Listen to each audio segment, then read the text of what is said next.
Hi, this is Saranya. Chapati, puri, variety rices கூடலாம் ரொம்பவே பொருந்தி போகிற ஒரு குருமா ரெசிபி தான் பார்க்க போகிறோம். வாங்க எப்படி செய்யலாம்னு பார்ப்போம். நம்ம மஷ்ரூம் குருமா செய்யறதுக்கு ஒரு பேஸ்ட் ரெடி பண்ண போகிறோம். அதுக்கு தேவையான பொருளெல்லாம் வதக்கிறதுக்காக அடுப்பை பற்ற வச்சு ஒரு கடாயை ஹீட் பண்ணியாச்சு. 4 டேபிள் ஸ்பூன் எண்ணெய் ஊற்றியாச்சு. 4 கிராம்பு, கொஞ்சமாக கல்பாசி சேர்த்தாச்சு. அது கூட ஸ்டார் அனீஸ், 4 துண்டு பட்டை, 1 டீஸ்பூன் சோம்பு, 1/4 டீஸ்பூன் மிளகு, 1/2 டீஸ்பூன் முந்திரி குருணையும், 1/4 டீஸ்பூன் கசகசாவும் உள்ள சேர்த்தாச்சு. 1 டேபிள் ஸ்பூன் பொரிகடலை, சின்ன வெங்காயம் 1 கைப்பிடி நீளமா கட் பண்ணிருக்கு. வெங்காயம் ஓரளவு வதங்கிருச்சு. இப்ப நம்ம அரை மூடி தேங்காய் திருவல் சேர்த்துக்கலாம்.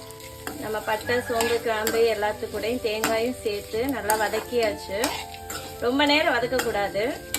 ஆஃப் பண்ணி இதை ஆற வச்சு ஒரு பேஸ்ட் அரைச்சு எடுத்துக்கலாம். குருமாவை நம்ம தாளிச்சுக்கலாம். அதுக்கு அடுப்பு ஆன் பண்ணி ஒரு குழம்பு பாத்திரத்தை நல்லா ஹீட் பண்ணியாச்சு. 5 ஸ்பூன் எண்ணெய் ஊற்றிருக்கேன். எண்ணெய் ஹீட் ஆயிடுச்சு. கொஞ்சமா சின்ன துண்டு கல்பாசி, 2 பிரிஞ்சி இலை, அது கூடவே சோம்பும் மிளகும் சேர்த்திருக்கேன். கருவேப்பிலை சேர்த்தாச்சு. வெங்காயம் சேர்த்துக்கலாம். பெரிய வெங்காயம் நீளமா வெட்டியிருக்கோம்.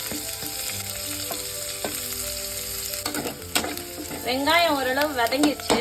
இப்போ நம்ம இஞ்சி பூண்டு பேஸ்ட் 1 டீஸ்பூன் சேர்த்துக்கலாம். இஞ்சி பூண்டு பேஸ்ட் நல்லா கோபுரமா எடுத்து உள்ள சேர்த்தாச்சு. இஞ்சி பூண்டு பேஸ்ட் நல்லா ராஸ்மரி போயிடுச்சு. இப்போ நம்ம நறுக்கி வச்சிருக்க 2 மீடியம் சைஸ் தக்காளிய உள்ள சேர்த்துக்கலாம்.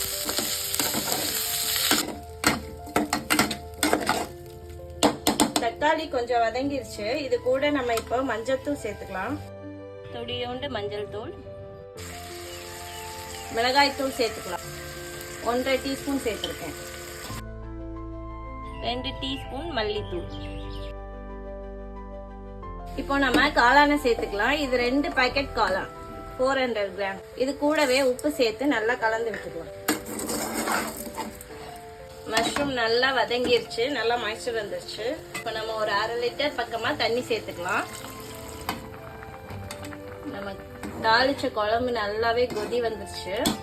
வதக்கி அரைச்சோம் இல்லையா பேஸ்ட், அதை உள்ள சேர்த்துக்கலாம். அரைச்ச மசாலா எல்லாம் சேர்ந்து கொதிச்சிருச்சு. இப்ப நம்ம கொத்தமல்லி தூவி ஆஃப் பண்ணிக்கலாம். இது ரொம்பவே ஈஸியான சிம்பிளான ரெசிபி. இந்த மாதிரி சிம்பிளான ரெசிபிஸ் நீங்க கத்துக்கணும்னா நம்ம சேனலை மறக்காம சப்ஸ்கிரைப் பண்ணிக்கோங்க. மறக்காம பெல் பட்டனை ஆன் பண்ணிக்கோங்க.